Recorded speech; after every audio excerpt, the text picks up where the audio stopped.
this evening and will be made available, and we'll talk about that in the evening or at the end of the presentation of where the recording will be posted. Our partners for this evening's meeting include Dr. Justin Smith, the State Animal Health Commissioner with the Kansas Department of Agriculture, Dr. A.J. Tarpoff, Extension Beef Veterinarian, Department of Animal Sciences and Industry with Kansas State University, and Dr. Brian Hodis, veterinarian with Hodis Veterinary Services in Rose Hill, Kansas. So vesicular stomatitis, also known as VSV or VS, is a viral disease that primarily affects horses and beef, and occasionally swine, sheep, goats, llamas, and alpaca. While Butler County would much rather be known for its oil and gas industry, unfortunately, we were the first confirmed county in the state to have positive VS cases. We felt it was important to partner with our agencies this evening so we could all come together and provide factual and timely information in regards to this virus. So at this time, I'm going to turn it over to Dr. Justin Smith with the Kansas Department of Agriculture to take it away on VS. Dr. Smith. Well, excellent. Thank you, Charlene. I greatly appreciate the opportunity. I'm sitting here making sure that I'm doing what I'm supposed to be doing here. There. Can everybody see that screen? Okay, good deal. I'm seeing some thumbs up, so I appreciate that. No, first of all, I want to say thank you. Thank you to all for attending this evening. Also, I want to let Charlene know and greatly appreciate her facilitating this opportunity to push out some information, to kind of give you some background on vesicular stomatitis, as well as maybe some what our current stats are and what we're doing and how we're doing the response. So with that, I'm not going to take up a lot of other than just to get right into it as we talk about. So one of the things that I got to figure out how to advance the slide now. There we go.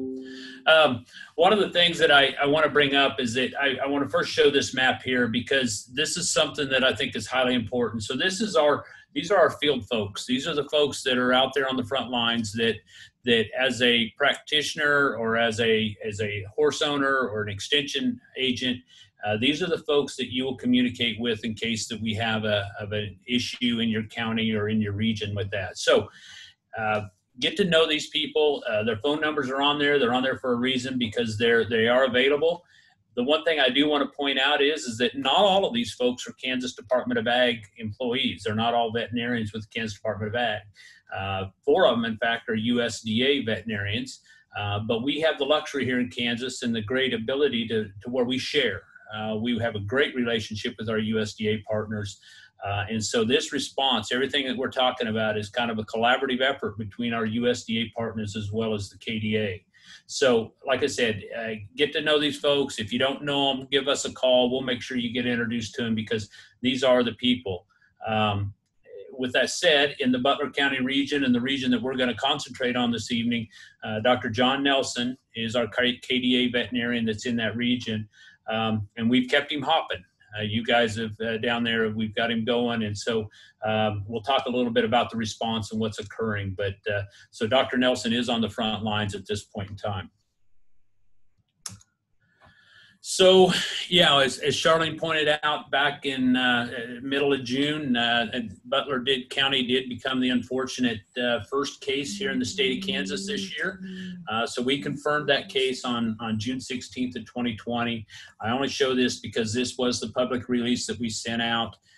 We'll talk a little bit about the history of vesicular stomatitis in the state of Kansas, but honestly, the size of outbreak that we're having now is kind of a novel issue here in the state of Kansas, and so we haven't been impacted like we have been so far this year up to this point. So it is something that we're walking through and taken lessons from many of our neighboring states. As many of you may have known, that Colorado was hugely impacted last year. I think they had over 900 and some cases of this, largest in history. But so we're taking lessons from those folks. So to just give you a little bit of background on VS right now, it is a viral disease. I throw up there that we talk about 2 serotypes, and I'm not going to spend a lot of time on that because honestly, that's really not all that important. It is, you may hear that there are 2 serotypes out there, one called Indiana, one called New Jersey. But I think the key point to remember is that they're indistinguishable as far as the animal's concerned. Our response is the same no matter what serotype we're dealing with. And honestly, the lesions that you're going to see on the animals are going to be the same. It just so happens this year we're dealing with the Indiana serotype is the one that we're dealing with.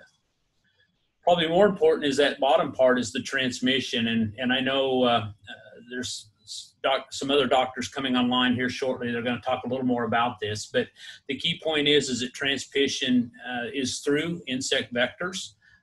So the sandflies, the midges, the black flies are 3 of them that have been indicted.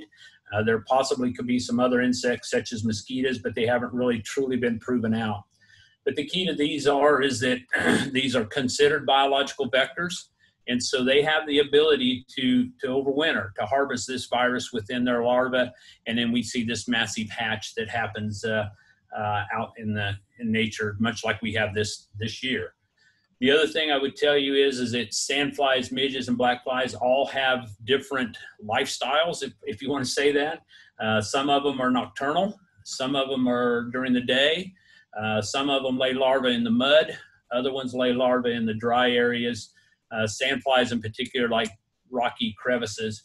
So I guess what I'm trying to say is that the unfortunate thing is we got enough insect vectors here that it's really hard to manage this virus because these vectors present problems on how do you handle your horses. Do you stall them at night and let them out during the day? Do you let them out in the night and stall them during the day?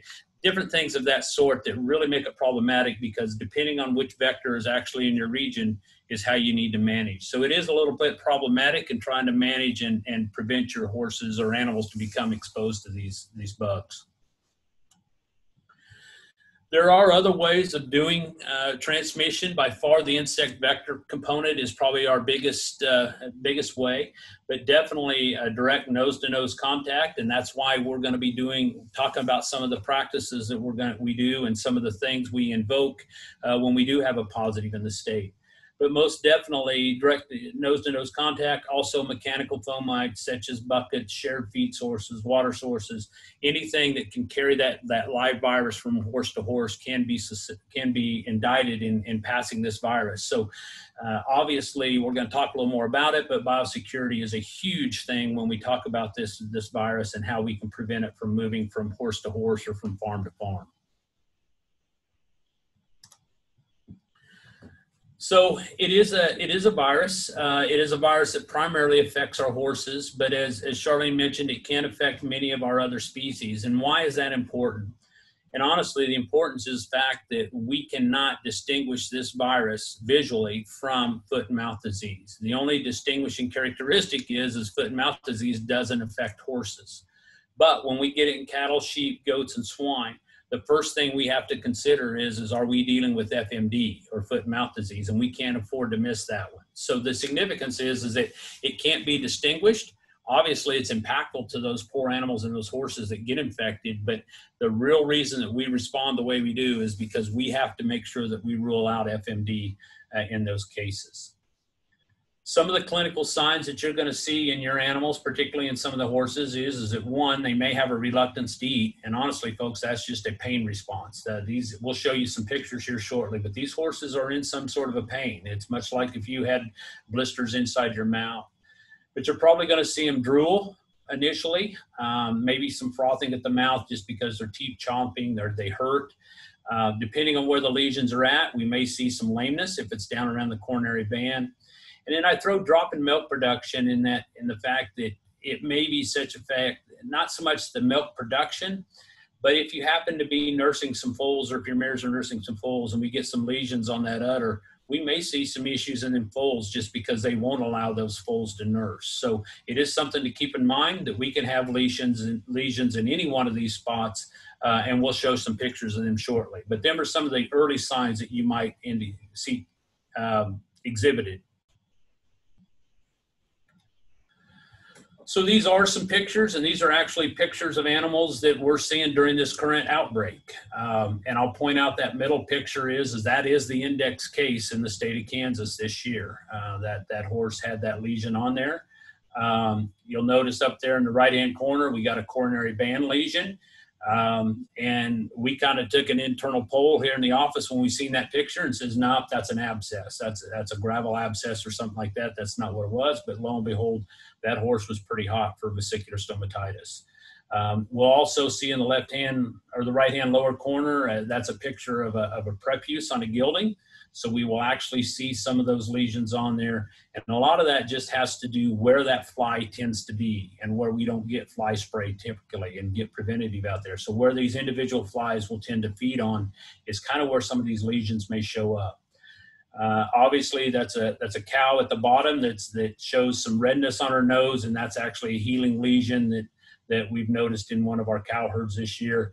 And then the one that really came out last year was we were starting to see some lesions inside the ear. So if you start seeing that crustiness, and unfortunately, that can be passed off as fly strike a lot of times, but this one was a positive for VS. So some of the things to keep in mind and some of the reasons this slide actually dictates why we do what we do when we put out a quarantine on some of these farms and animals is so the incubation period is somewhere in that 2 to 8 day range. So honestly, what that means is that once an animal becomes infected or makes contact with the virus, somewhere between that time and the time that we will exhibit clinical signs is it will fall in that 2 to 8 day period. So the other thing is that we know that once we have lesions, that virus or those lesions will excrete viral particles for up to 10 days. So we don't see a lot of virus shedding during the incubation period, which is very, very fortunate, honestly, in how we respond to this. So most of the viral shedding is once those blisters, once those vesicles come up and break, we will then see that virus being shed for up to 10 days. And like I said, we'll talk a little more about it here, but that's a lot of the reason why we respond the way we do in our quarantines. Treatment-wise, it's a virus, so there's not a lot of treatment other than just supportive care. So, treat the wounds as necessary, anti-inflammatories, antibiotics.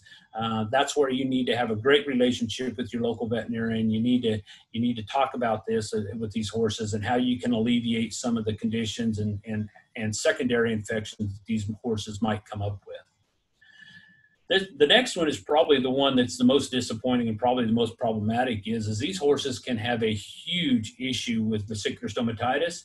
They develop immunity, but that immunity is not protective. And so we're finding these horses that actually, if we're not doing the right thing as far as fly control and trying to prevent exposure to it, can become infected multiple times during the same season.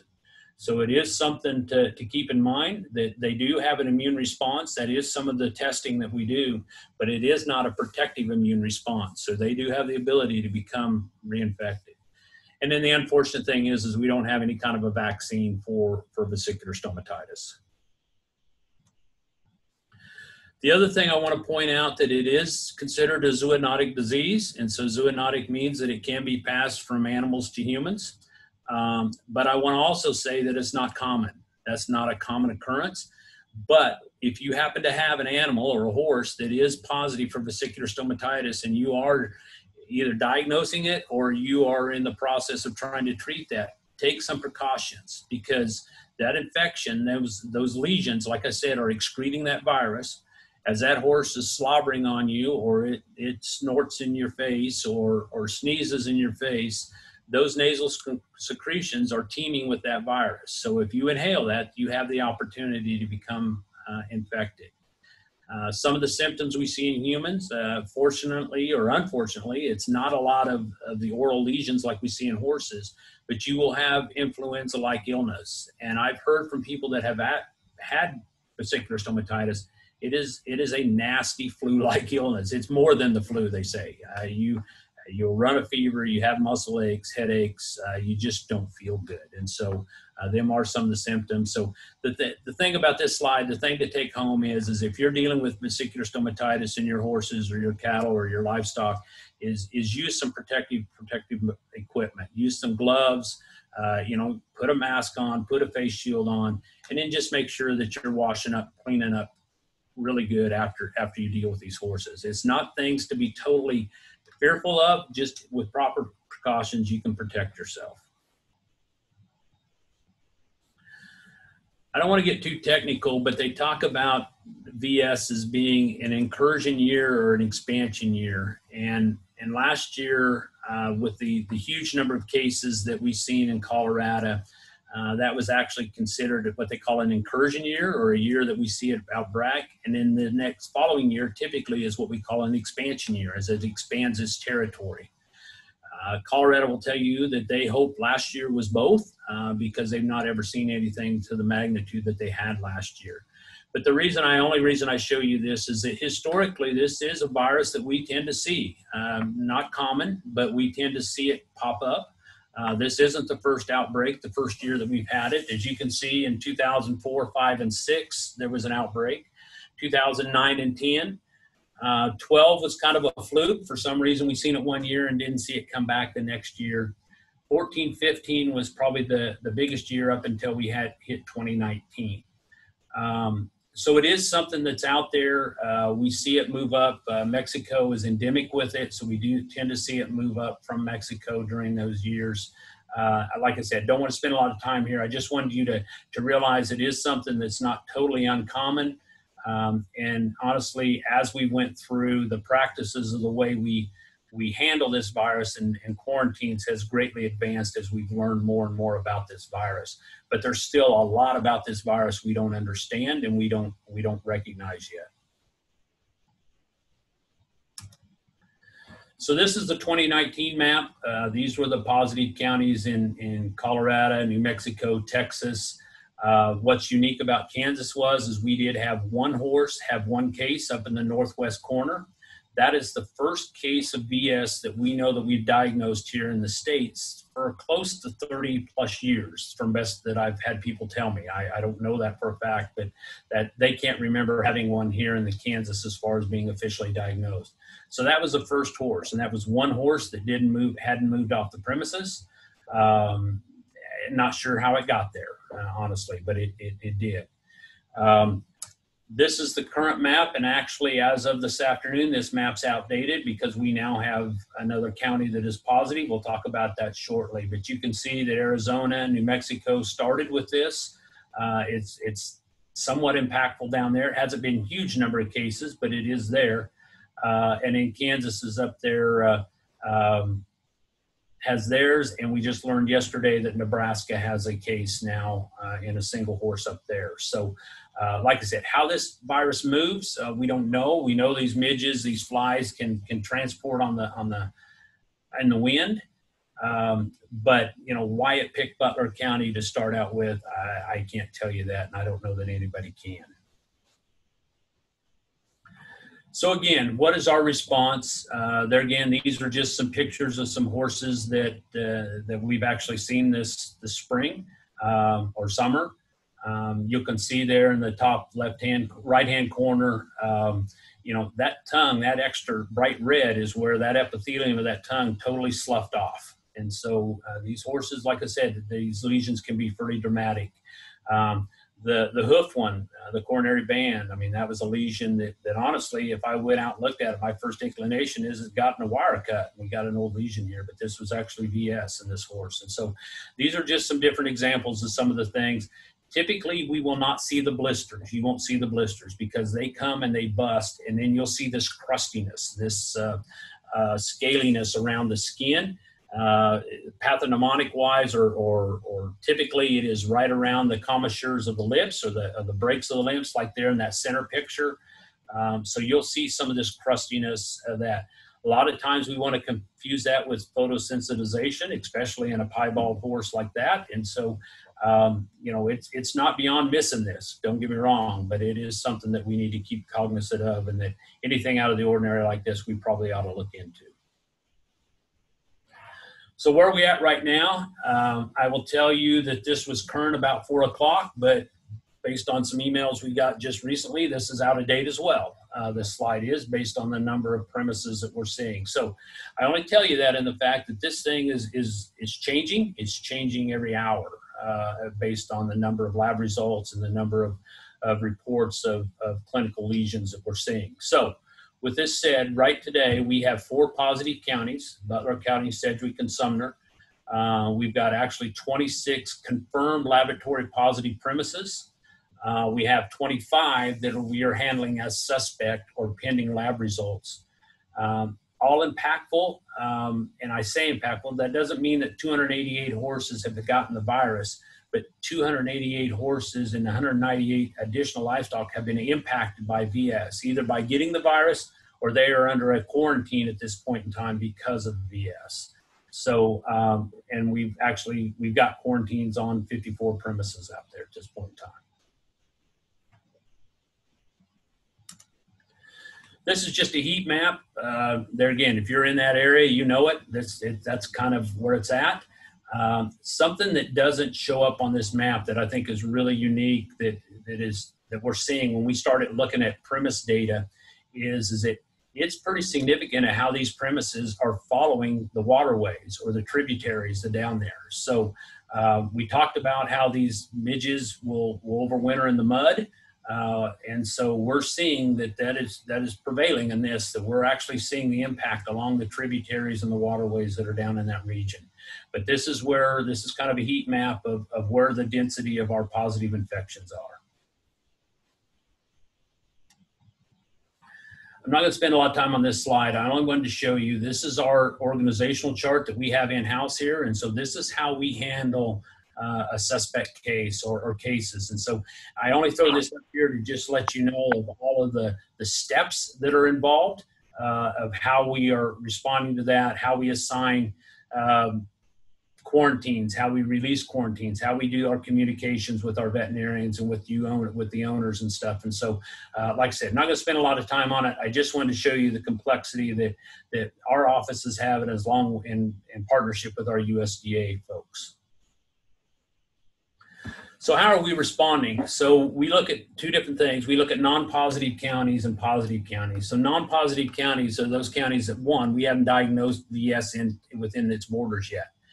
So if we have a call that we have a suspicious case in a non-positive county, or what we call the index case, that one must be examined by a regulatory veterinarian. So it's got to be examined by one of those 8 people that I showed on that first map. We will go out, we will pull tests, we will put you under a suspect, we will put you under a quarantine based on clinical signs, but then we will send those samples in for laboratory confirmation. If it comes back negative, hey, we pull the quarantine and we go about our business. If it comes back as a positive, then that considers our index case.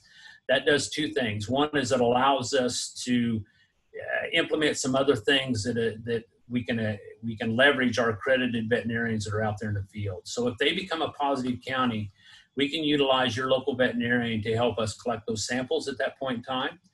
We will manage that premise as a suspect until we get lab confirmation. But the other unique thing is if you're not going to move for a while, in say 14 days, we can manage you as what we call a suspect premises, and we don't have to do testing. We just assume that you have it based on clinical signs. We will put a quarantine in place. You will notice that quarantine is for 14 days from the onset of the lesions of that last affected animal. So if we go out there and you have 1 animal on your place, 14 days, we'll put a quarantine on, and then we'll release that quarantine. We don't have to do any testing. The other thing that we do is that if you have multiple animals, susceptible species on your place, what we will do is we'll have to come out and do a quarantine release inspection by a veterinarian at that time before we can release that quarantine. So the reason that is if you have subsequent animals become infected or start showing clinical signs after that first one, we will have to extend that quarantine out. So not a lot there, other than because it's a positive county, we can leverage our local veterinarians to help us out. It's kind of what the gist of that conversation is.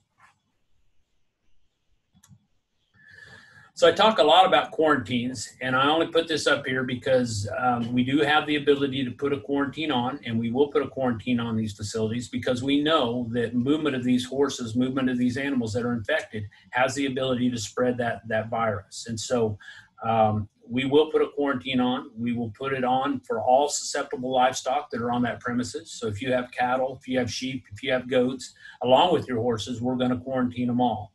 We will quarantine them to the premise. I throw this last paragraph up here because there is some teeth behind it. If that quarantine is violated for any reason, we have the opportunity to find that person guilty, and it's up to a level 7 non-person felony. So there is some ramifications of that violation of quarantine. I will tell you right now, we haven't had any issues with people violating quarantine. And a lot of that has to do with the fact of the past research that's been able to do that. We've been able to short that quarantine period down to 14 days. And so, yes, it does create some impact, but it's lessened that impact on facilities and horse stables and stuff of that sort greatly. And so we just haven't had an issue to this date as far as quarantines are concerned. I know we're going to talk a little bit more about shows and events a little later, so I won't spend a lot of time on this. I just want to point out that there is on our website, there is a vesicular stomatitis virus guidelines for shows and fairs. I will tell you from our office, we have not and don't anticipate ever having to restrict a show or cancel a show. That's not something that we're gonna do through our office. I will tell you, there's probably going to be some show managers that will, and I think that's something that they need to evaluate on their own behalf. But that's not something that we're going to come out with at this point in time. Anyway, let me say it that way. I don't foresee any reason why we would. But through our guidelines, there are a couple key points. One is we highly, if you're going to have your show, and I think there's reason to think that we can still have shows and exhibitions, is that you should have somebody there, namely a veterinarian there, that is able to do a pre-entry exam on all those animals before they enter that grounds. If they find signs, hey, all we're asking is that, one, they notify us, and then we send that horse home, and then we will follow up with that horse owner at that point in time. But yeah, we still consider that show to be able to go on. If for some reason a veterinarian cannot be there, at the very least, we recommend that they have a certificate of veterinary inspection or health paper on those animals, even for in-state animals, issued within the last 48 hours, and that there's been a veterinarian inspect that animal. We suggest that maybe you post some signage on biosecurity practices, and then if at all possible, maybe there's an opportunity to limit those exhibitions to one-day events versus stalling overnight and creating the exposure there. So there were just some guidelines, and like I said, I know we're going to talk about some more of that here later on. The last thing I would do is that, we are just providing situational awareness and managing the current stats, as well as doing the investigations that we're called upon to do. And facilitate getting samples to the lab. Here again, going to talk more about this. I'm not going to spend a lot of time on that. This is just here, but obviously, if you have a positive on your animal, just increase the vigor of your biosecurity, separate those animals out, do some fly control, do some insect management, and then common sense. Just basically practice some really good biosecurity measures, such as washing and disinfecting everything that you might come in contact with that positive animal. Last slide, and this is more for the fact that if you're traveling with your animals, the one thing that I tell you, and that you need to ask your veterinarian to make sure that they check, is that they check the destination requirements of the state that you're going to, or the requirements of the destination state. Many states around us and many states across the nation have implemented different criteria for our horses, our animals coming out of the state of Kansas. So it is vitally important that you do that. The other thing I want to tell you is that we have implemented some import requirements for livestock coming into the state, and we did that when the first positive was found in Arizona this year. And basically what it amounts to is that that CVI must be in place, and that they must have a statement on that CVI that's down there in the bold, must be included on that CVI. The other thing is that if you or any of you are headed to Canada, or you're doing Canadian imports, Canada has a fairly significant restriction on positive states. They're actually at the state level. So basically, right now, Kansas cannot move any susceptible livestock to the country of Canada before 21 days after the last quarantine is lifted. So if we were to stop today, we're looking at the end of July. No, actually, we're looking probably at the first couple weeks of August before we will be able to move anything to Canada. But we know that we're probably not done today. So it's going to be, we're not allowed to move anything to Canada for the foreseeable future. With that, that was kind of a fast and rapid. I know we got some other speakers, so by all means, we'll be here for questions. And like I said, greatly appreciate the opportunity to visit with you folks. Thank you.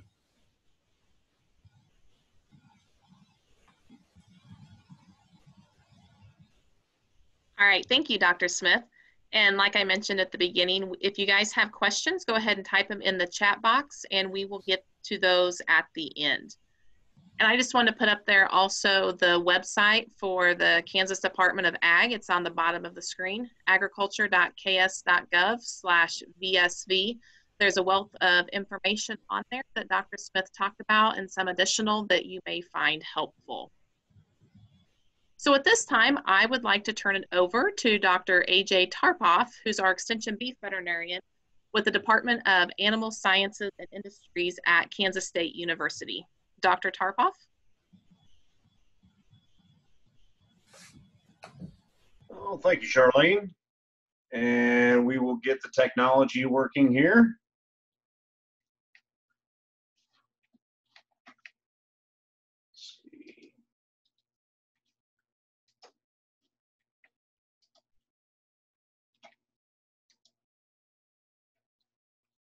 And there we go. Does that, I hope that is sharing like it should. Looks good.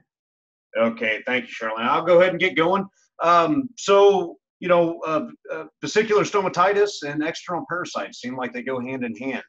And I'll be the first one to admit, we have to admit when we don't know something. And what we don't understand sometimes is exactly how some of these external parasites can play a role in transmission of diseases.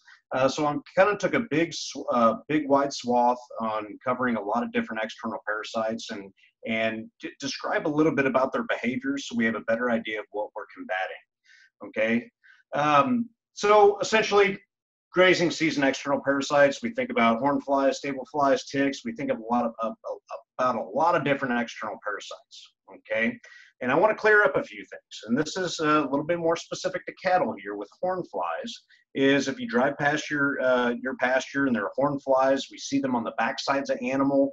Horn flies are very specific, and they spend almost all of their time on one animal. Okay, they only leave that one animal to lay eggs and fresh manure, and then they come back. Even though they're blood meal feeders, and they are a big hinder to some of our production parameters, they do not necessarily cause any type of disease transfer, even though they're blood feeders, just due to their behavior, how they feed on one animal. But just for your own information, that yes, there is an economic threshold in our cattle. It can be pretty devastating. So those are flies that we really want to treat. But stable flies are a big issue that are found not only on cattle, but almost all of our livestock species. And if any of you have been around livestock, whether you're in a stable with horses, whether you've been out working your cattle and you see your horses or your cattle swishing their tails and stomping their feet, and as you get closer, you feel a super painful bite from a little black fly, that's a stable fly. Okay, they are found on the legs. That's where they generally like to feed, where they like to bite, and they're a voracious bite. They're extremely painful. It does not take very many flies per animal to really cause an issue. We can see bunching behavior. Okay, we can see different types of avoidance behavior, especially in our horses and our cattle. What's interesting about these stable flies is they don't spend very much time on our cattle or our livestock species. They come up, they take a quick bite, and then they leave. Okay, and they only feed during the day, which is really unique about this fly. So they only feed during the day. They feed on the lower extremities, extremely painful bite. You see those behavior avoidance things that happen. But what's different about stable flies is they love organic, decaying organic matter. Okay, if there's any type of moist environment that has decomposing hay, old spilled feed, old manure, this is where they thrive in. This is where they lay most of their eggs, their larvae, any type of old bedding, okay, in cattle or horses, round bale feeding sites, alleyways, feeding areas, anywhere that there could be a little bit of excess organic matter. This is where they really like to thrive, and they shed their eggs. What's unique about stable flies is during the heat of the day, after they take their bite, they will rest in shaded areas. Okay, so keep that in mind, that they rest in shaded areas, which is a little bit different from some of the other species we see. Usually, historically, this has always been a confinement issue, okay, hence the name stable flies. But we do see stable flies occurring quite a bit in pasture settings. Why are we seeing it in pasture settings? And a lot of that has to do with how we feed during winter months, or the confines that we have these animals in. Just keep in mind, one round bale feeding site that we feed animals during the winter will result in about 1 million more stable flies in that given environment the subsequent year. Stable flies love that excess residue whenever we feed out of round bale feeders. So I'll talk about management of some of that here in a little bit. Face flies, okay, again, face flies, we think cattle, but face flies can affect a couple of different species, but they really love to feed on secretions around the eyes and the nose. Again, yes, they're a vector for spreading pink eye, okay, in our cattle species. And yes, they lay eggs in fresh manure, similarly to horn flies. And they can travel long distances between feedings, but again, these are not blood feeders. Okay, they feed on excess secretions. Their mouth parts are these sharp little spongy. It's almost like a sandpaper sponge that they feed with. So yes, it's abrasive. Yes, it can mechanically transmit a little bit of bacteria in some of these issues, but they're not a blood feeder. Okay, but face flies we see out there, and again, they're difficult to control because they don't spend much time on our animals. And I think this slide's very important to kind of point out a point of clarification on houseflies. Okay, this is the big nuisance pest we routinely see, and we may attribute it to some of the other species. Okay, houseflies, they're a major nuisance around our livestock and within some of our livestock premises, but really they're more of a nuisance for us. Yes, we've documented that they can transmit different bacteria from one animal to another, but really this is a nuisance pest. Okay, they swarm in large numbers during different periods of the day. They can actually be a host for particular nematodes for horses.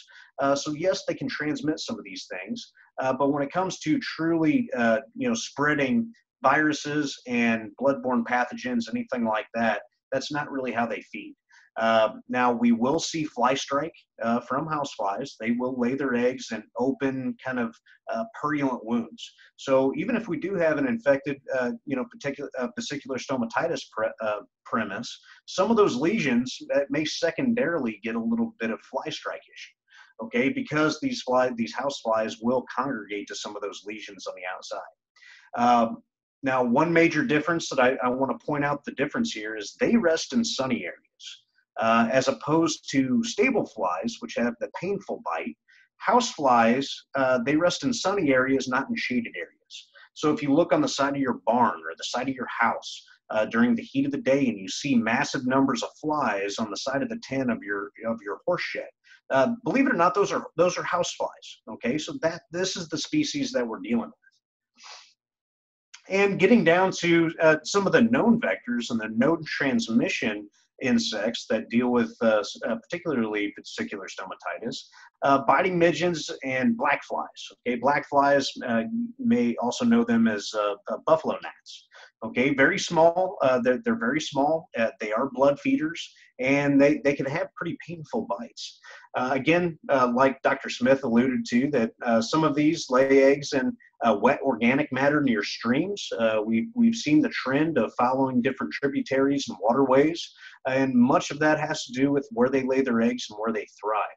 Okay, obviously minimizing access to some of these pest environments during these critical times can be a part of the management strategy. Our black flies, or otherwise known as buffalo gnats, they're daytime feeders. Okay, they're daytime feeders. They feed on the head. They feed on the neck. From some of the lesions that were shown earlier, about showing some of the lesions around the ears, again, this would be more attributed to some of these black fly species. Now, some of the other species, some of the biting midges, these midges actually feed specific times just right around dusk, okay? Right around dusk, right in the late evening, and that's where they come out and that's where they really thrive. They feed on the dorsal and the ventral, so the top of the back and underneath the belly, okay? That's where they feed most of the time to be able to affect some of our animals. So let's talk about treatment. Those are the ones that are those are most of the parasites that we deal with. And what do we do about it? There's a lot of product usage. There's a lot of treatment options that are available. And if I had a list, it would be about a mile wide about how much we actually have. Okay, so we have feed-through products that can be very specific to some of these parasites. We have ear tags we can use on cattle. We have porons, we have sprays, and I'll talk about some of the spray usages. Oilers, dusters, heck, in cattle we even have a vet gun, and I kind of want to go through some of these to make it make a little bit more sense on why we use these. Within the parasiticides, we have a couple of different classes that we generally utilize in our livestock. We have some feed-through products that we generally refer to as insect growth regulators that can affect some of these fly species. And then we have the true insecticide classes. Okay, these are pyrethrins, organophosphates, and avermectins. Okay, so these are some things that we will see. Before I talk specifically about insecticides, keep in mind that resistance is real. Okay, whether it's to flies, whether it's to ticks, whether it's to a lot of these different fly species, I think it's important to see some of these things.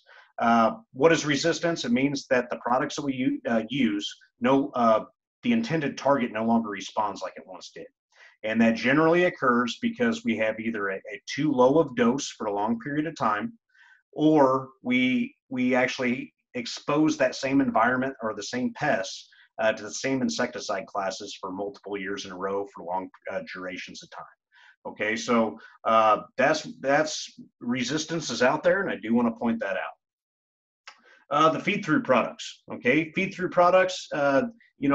We actually have products available for cattle, horses, swine, and poultry, believe it or not. These are products that are fed to the animal. They do not affect the animal. It gets passed into the manure, into the environment, where some of these external parasites will actually lay their eggs.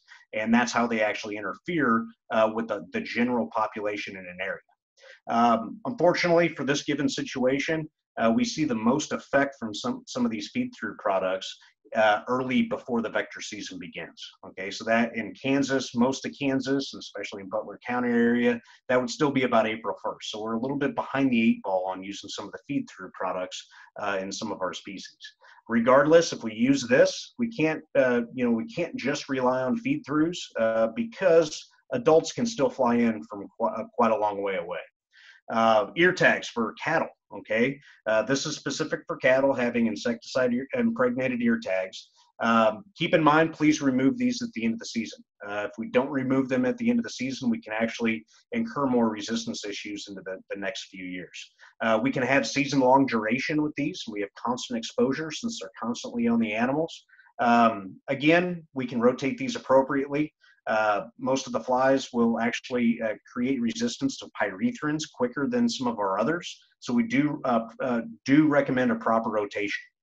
We can do a pyrethrin no more than once out of every 3 years, followed with an organophosphate for 2 years, or there's some other products that's actually called an abamectin, where we could have 3-year rotation. If you have questions about this, please visit with your local veterinarian. As for porons and sprays, Pour-ons and sprays, they generally don't carry quite as much quite as much risk to develop resistance. And that's really because they don't have a whole lot of residual activity. Okay, the residual activity with ear tags is because we have constant exposure for up to 5 months. Okay, with pour-ons and sprays, they get into environment, they work, they go away. Most of our pour-ons or sprays are actually pyrethrins or organophosphates, okay? And when we use these products on animal, we can expect about a 2 to 4 week level of efficacy, okay? Now keep in mind, pyrethrins and organophosphates, they don't prevent the fly or the bug to come and actually take a bite, okay? It works by contact. They actually have to come and bite the animal for them to be effective. Okay, so it's not like spraying off or anything on ourselves. We don't have that repellent activity from a lot of these products. Now, whenever I say pour-ons, people immediately, especially if they have cattle, think about some of our pour-on deworming products. I do want to bring that up. Those are ivermectin, moxidectin, doramectin. There's a lot of products available. Keep in mind, their main job is to work on internal parasites. If we use a pour-on, yes, we do have the additive effect that we can see. We can see some usage in some of our external parasites for a short period of time, again, another couple weeks, but we shouldn't rely on this class of external usage for external parasites because its main job is for internals. Premise sprays, excuse me for that.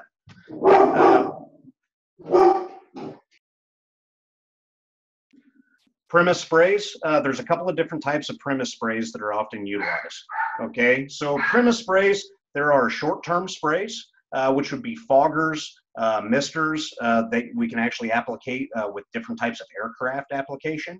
Okay, these short-term sprays work by killing adults. Okay, they have no residual activity. If there are adults in the area, they can immediately knock them down. We also have residual sprays, okay? And residual sprays are what we refer to as our regular premise sprays, which we will mix into pump sprayers. We can use them in ATV sprayers and a lot of different agricultural uses. And the directions, when you follow the label directions, which is imperative with these products, we can spray walls, we can spray ceilings, perimeter areas, fence lines, wherever some of these parasites might live. Okay, and we will actually get coverage for up to 4 weeks or so, which is great. But please keep in mind, especially when we're using these products in the environment, please follow label mixing and application directions as per label. Okay, that's very important whenever we're using these products. But these residual sprays, they're very effective in a lot of different situations. Self-treatment applicators, there's a lot of them out there. Just keep in mind, not all animals will utilize these whenever you have a group of animals. Some will use them every day, which makes them very effective. Not all of them will.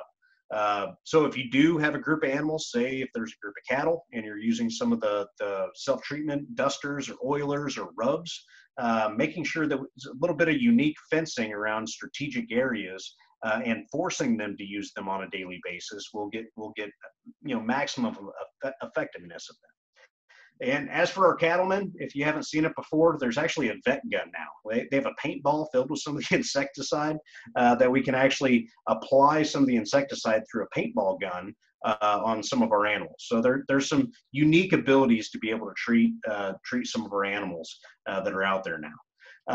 We actually do have parasitic wasp species that can be released as well. There are commercial parasitic wasps that you order over the internet. They get shipped in live. It's pretty labor intensive.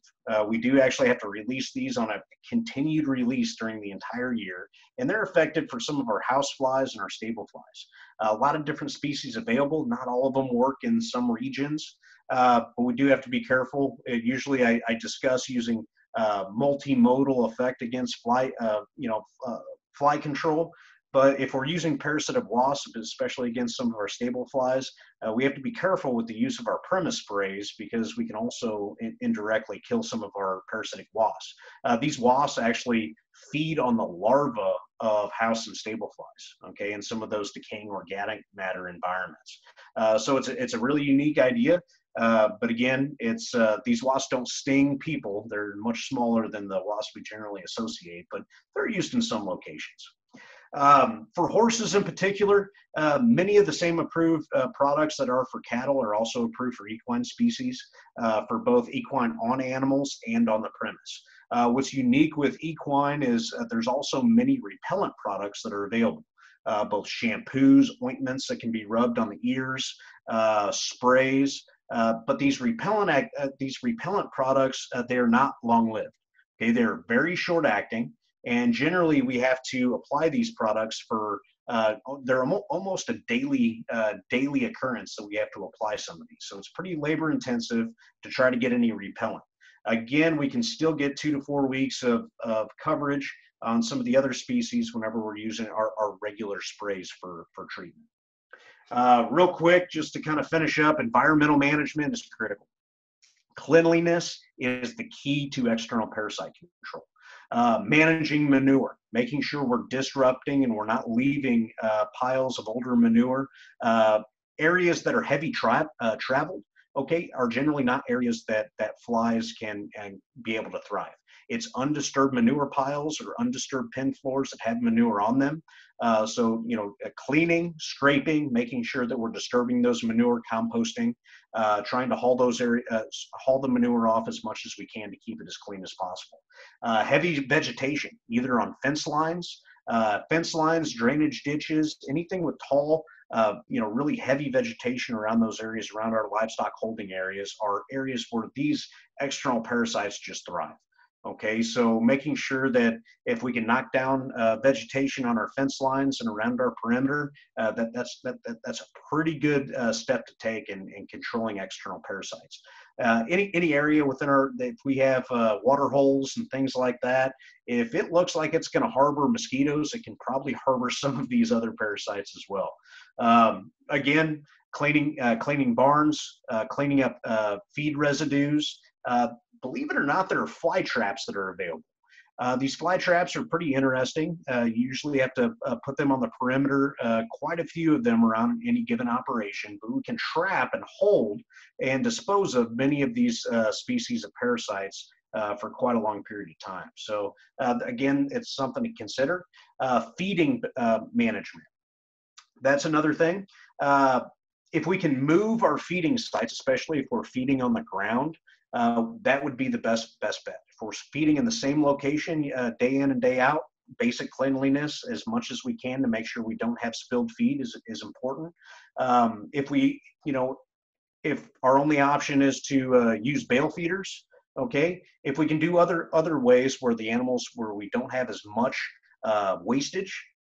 Again, if we can roll out hay, if we can flake hay, if we can do some different things to make sure that they clean up most of the feed, to make sure we don't have that decaying leftovers, okay?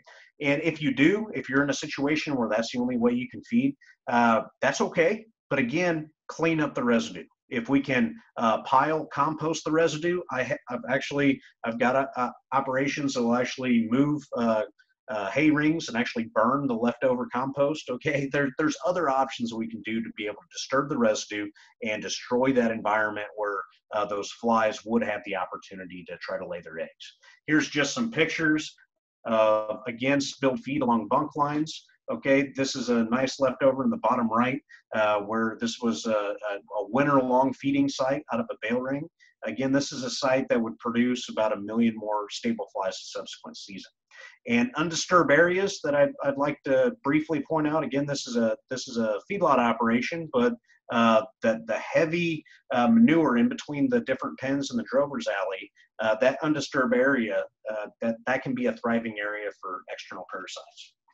So that's the basics. I really just want to finish up. I've got 2 more slides, and I just want to point something out that this is my personal favorite, external parasite control. I don't know if y'all have seen it. This is all for fun, but it's called the bug assault. It shoots a shotgun blast of table salt, which is really interesting. I kind of enjoy using this one. And we can't forget about nature. Nature has a way of showing us treatment ideas that maybe we've never thought of. This by no means is practical, but again, looking at nature, sometimes they hold the key. There were some Japanese researchers that observed that zebras had less biting flies on them than other species in Africa. And so they had the idea. They actually took some of these Japanese black cattle and they spray painted them to make them look like a zebra. Okay, and what they found is just that the different colors interferes with the biting fly's ability and their eyesight to be able to attach. And they actually had really good effects of both repelling and decreasing biting flies on those animals, which is pretty interesting. I'm not going to cover ticks today, but that's about all I have. I know there's other one more presenter, so I'd like to turn it over. But thank you for joining on tonight. Thank you, Dr. Tarpoff. All right, we're going to move into our last presenter for this evening, and it's Dr. Brian Hodis, who's a veterinarian with Hodis Veterinarian Health Center down in Rose Hill, Kansas. Dr. Hodis. Hi, Charlene. All right, everyone can hear me, I'm assuming? Sounds good. Okay, so I'm going to talk just kind of about what, I'm trying to think here. So what the plans are for these fairs, the 4-H fairs coming up, the state fair, if it goes through, CVIs, what out-of-state health papers have been required that we've dealt with the last couple days. As of right now, and I've talked to some of the KDA veterinarians, my plan and for the Butler County Fair, any of these animals, they will be inspected by a veterinarian. Any animal on that trailer that shows symptoms of VS, we've seen, I don't know, a lot of the cases that have been in Butler County, in Cali County. So we're very familiar with what we're seeing. And if one animal on that trailer looks like it, the entire trailer is not going to be allowed to be shown, and that premise will not be allowed to be shown for the fair. So parents, please check your animals, make sure there's nothing suspicious. If there's a question, work with your veterinarian, make sure it is or isn't. I don't want to send these kids home. They've worked hard on these things, and this is just an unfortunate part of owning livestock, these viruses.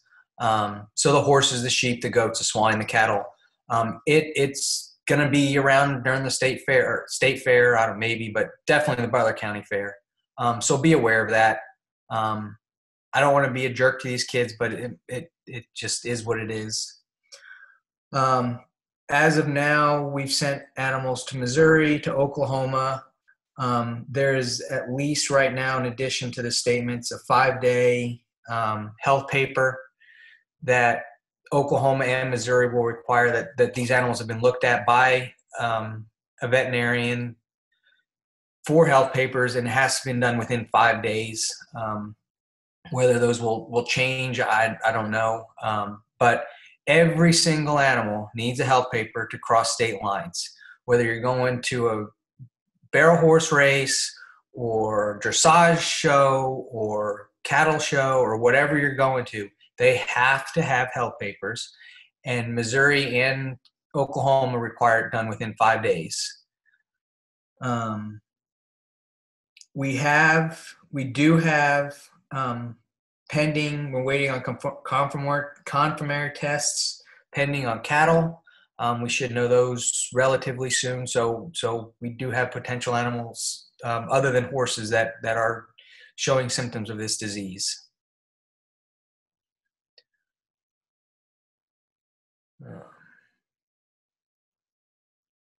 Trying to think of it. I think that's about all. And again, work with your veterinarians. They can, they're there to help you out. I can talk for the ones we've seen. We're treating them with anti-inflammatories, antibiotics, and just keeping them as comfortable as we can. One horse we had not been drinking for a couple of days and had not eaten for a couple of days. We did end up having to tube that one some total nutrition. And that horse is doing well, and I believe just came off of quarantine recently. Premise control for these shows, biosecurity, wash your hands. It can travel on your shoes. Avoid contaminated water. Don't share equipment. Don't share bits. Don't share tack. Get these animals in and out at the shows. Fly repellents. We use a lot of Ultra Boss and Grenade. They're two products that one you can put on the animals. The Grenade works as premise sprays, and it works very, very well. We use it in the hospital, and it works very well. But like they said, mix it per their label. Check your animals regularly, once, twice a day. Cattle, you're going to see salivating, coronary vein lesion, I mean, all that stuff you guys saw earlier. Any questions, contact the state vets. They've been great to work with. Your veterinarians, I mean, they should all have good relationship with these guys. It's an important relationship to have. And everyone's here to make your guys' life easier and get this under control, is hopefully eventually when it freezes. All right. Thank you, Dr. Hodis. We're going to move into questions. So if you have questions, go ahead and type them in the chat. I know there's a couple in there, so we'll go through those first. The first question: can a person caring for horses with this be a carrier to another premise even after they have showered and changed clothes? Should the clothes you wear while feeding and watering such horses be tossed in with the household laundry basket? I can say when we get, it can be spread on your shoes, so you need to be aware of that.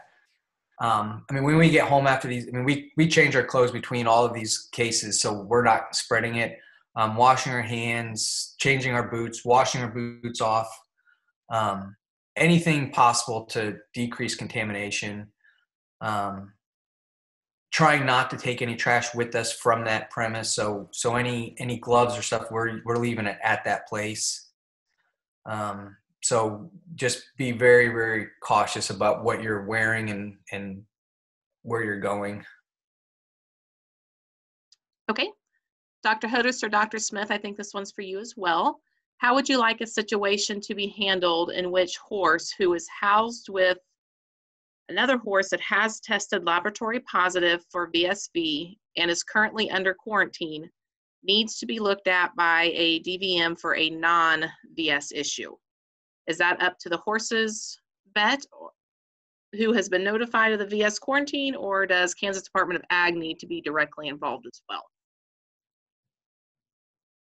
Charlie, and I would say, this is Justin, and I would say one is that, yes, we notify the veterinarians of that facility when that facility's been put under quarantine. So they have notification that it is, but in no way are we going to restrict those veterinarians from going in there and doing the necessary work they need to do on a daily basis or on an emergency basis or whatever. So the DVM should be notified, or should be aware of it. I would just encourage you as an owner or as a stable manager, whatever, to just remind them that, hey, you're under quarantine, so that they can take the necessary steps, as Dr. Hodis referred to, as when they leave the facility, that they don't carry that off. So short answer is that no, that's between the facility and their DVM.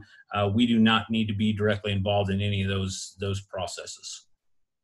And we are getting letters from KDA and USDA about this, so we're aware of our clients that have been tested and are positive or on quarantine. So we're familiar with. So if it's someone new, then they just got to let us know. But yeah, there's no issue there. All right, thank you. Next question, Dr. Tarpoff. Should we change insecticides every year or every other year? Yeah, so that's a great question. And I think part of that comes if we're talking about cattle and we're talking about insecticide impregnated ear tags. I covered that, and that's a yearly change.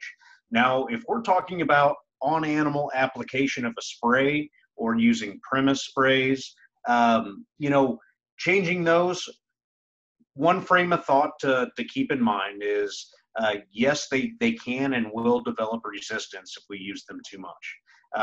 Now, one point of thought is we don't want to rotate within the given year constantly, because we will expose that same generation, the multiple generations, to multiple different chemicals, which can be tough. So it's basically been recommended that we will use the same product for almost the entire year. Where that may change up is right at the end of the season. And to try to limit the number of parasites that go into winter and overwinter is the very last treatment of the year, we can switch the class. Okay. So that is one method. Just keep in mind, we do want to try to protect some of our pyrethrins. They are known to develop resistance rather quickly. Or our organophosphate sprays are much less likely to create, just due to the basic mechanism of how the resistance happens. They're a little bit less likely, so that's we want to protect the use. We don't want to overuse.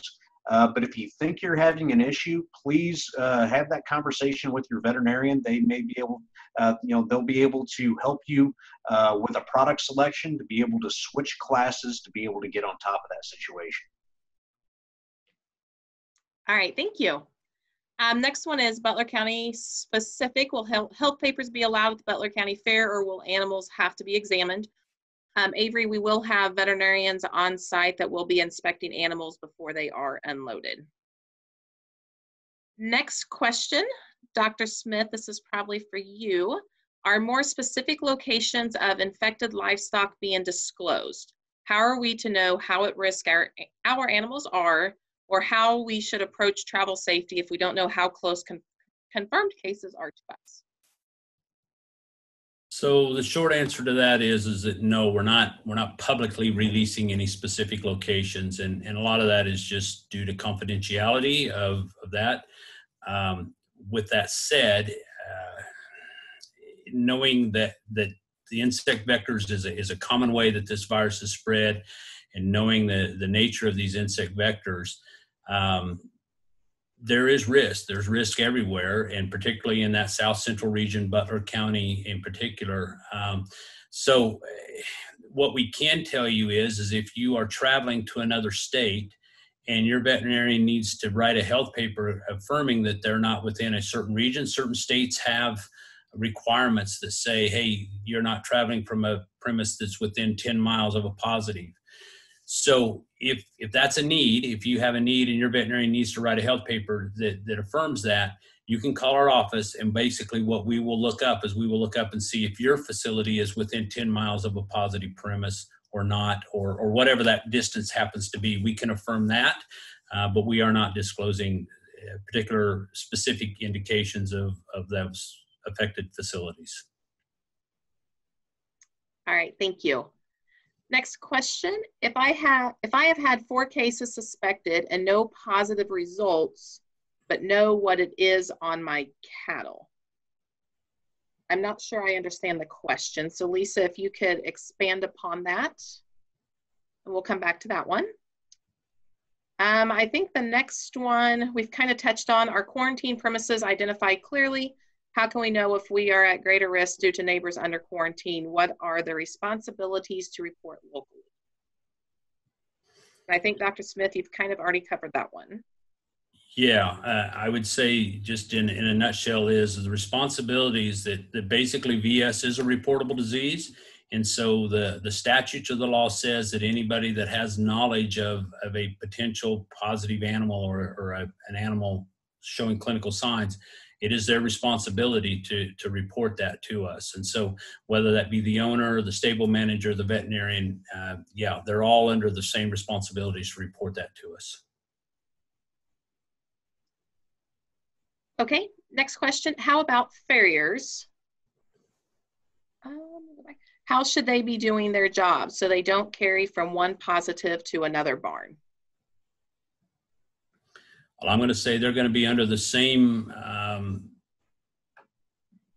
requirements, I guess. It's not a requirement, but we're going to suggest to them that they do the same precautionary that your veterinarian would do, your stable worker, anybody that might have access to your horses. That, I would ask that if it was my farrier that, hey, if you're using common halters, which we hope that they're not, I would supply your own halters, but they need to wash up, they need to clean up.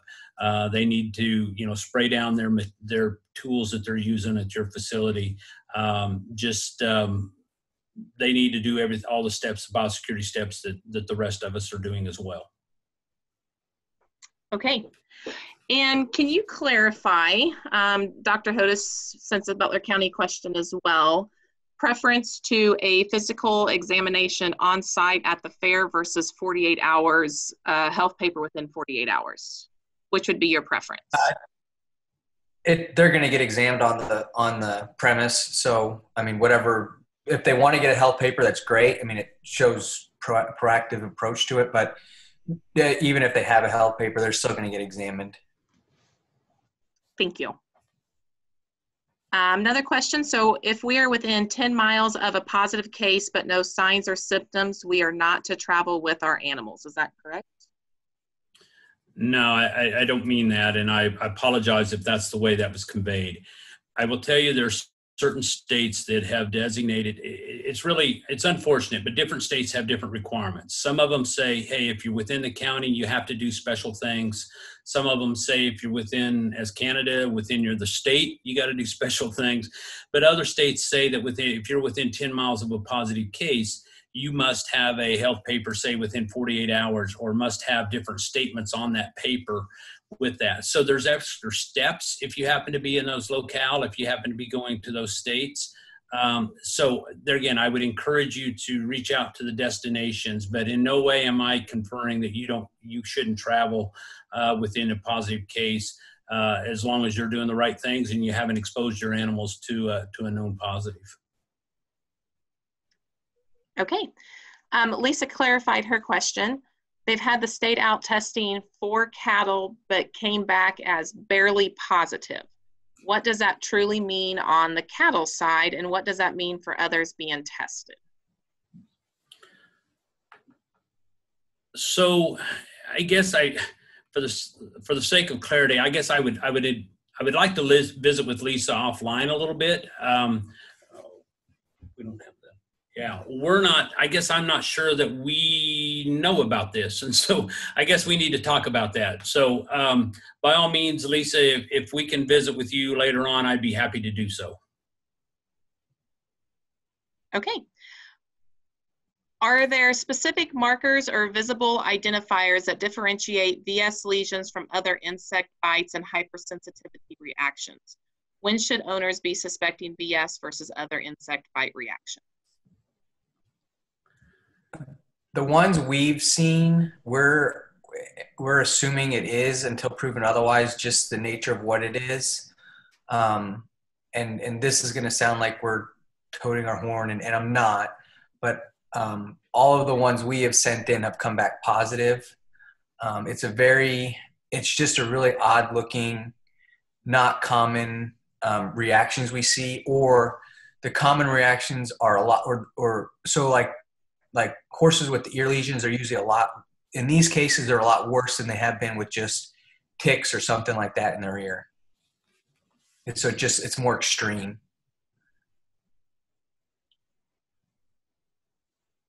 Okay. Dr. Smith, this one's for you. Are there any particular disinfectants that show better efficacy against this virus? So, and I'll be honest, I haven't looked at them all, but I do know that a dilute solution of Clorox works very well against this virus. As far as like the common Lysols and stuff, I'll be honest, I'm not sure about that one. But I think if you're using a soapy mixture, and there again, the first thing you need to do before you disinfect is you need to make sure that all that organic matter is gone. So don't take a halter that's covered in manure or covered in hay or whatever and expect that disinfectant to do a good job. So one is if you use a good soapy, hot water, a dilute Clorox mixture will work. And then a lot of the commercial disinfectants that you can get from the veterinarians, Dr. Hodis, such as, the Novasans and the Rocals and stuff of that sort, seem to have a really good efficacy against this virus. So, like I said, I haven't looked at them all across the shelf, but that's a few ideas.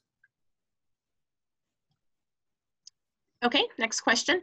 Any idea on the travel radius of these flies that transmit VSV? I'll attempt to answer that, and I'll begin with it's highly variable. A lot of the different fly species can travel multiple miles in between feedings. Some of the small gnats and some of the biting midges, believe it or not, especially during storms, can be disrupted and transplaced several miles away, carried by wind. So there's not a particular travel radius of these particular flies, but usually they stay pretty tight to some of their breeding grounds. So whether that's some of the unique, very, very wet aquatic areas, or it's some of the, they have very heavy breeding grounds in some decaying areas. So there's not a particular true distance, but know that yes, they can travel, and yes, they can be displaced, and they can be carried from one location to another. Okay. Dr. Smith, what's a good number for the Kansas Department of Ag for Lisa and others to reach out to?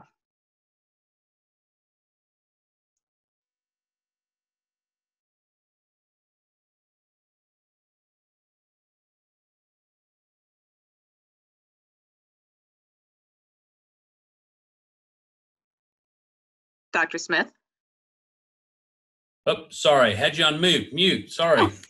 Yeah, so no, our phone number is 785-564-6601. Also, the last slide of the presentation has got all of our veterinarians' email addresses, as well as you can, send us a note on our website as well. But 785-564-6601 is our office number. Okay, next question. What Clorox to water ratio is best?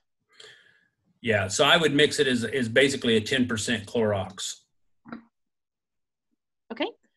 What topical fly sprays are most effective in protecting cattle?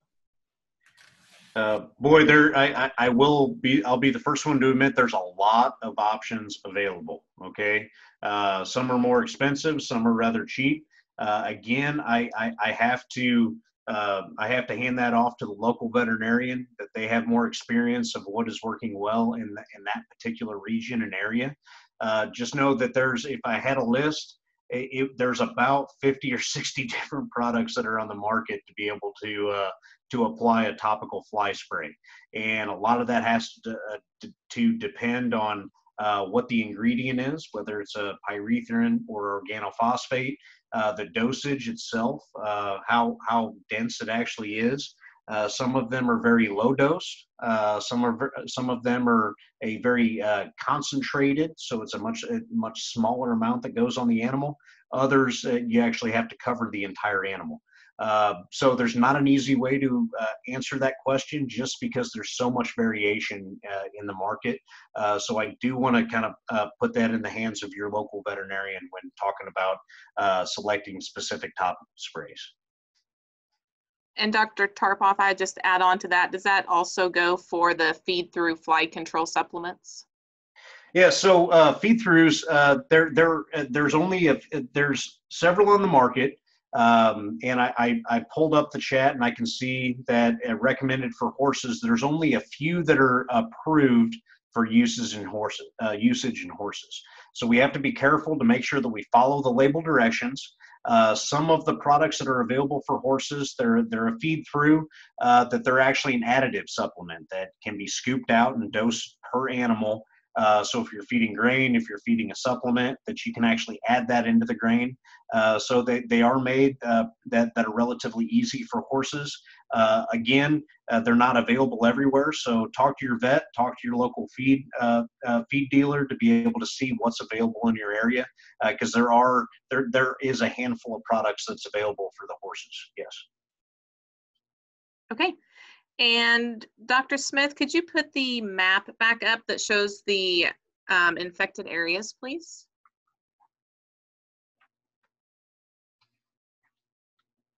Okay, yeah.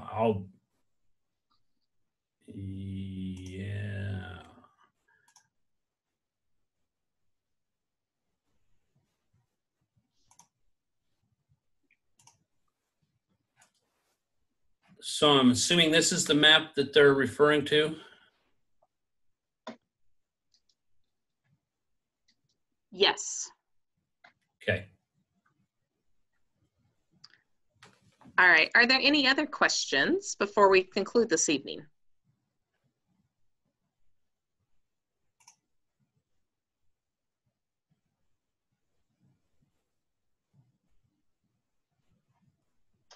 Okay. If not, I would like to thank you all for joining us. The recording will be posted to our Research and Extension Butler County Facebook page and our website. And we will also send out a follow-up survey within the next few days for you guys if you would take the time as well to complete that for us. And I would like to thank our partners this evening for helping us out. Thank you. And I hope everybody has a wonderful evening and everyone's animals stay healthy. Thank you. Thank you very much.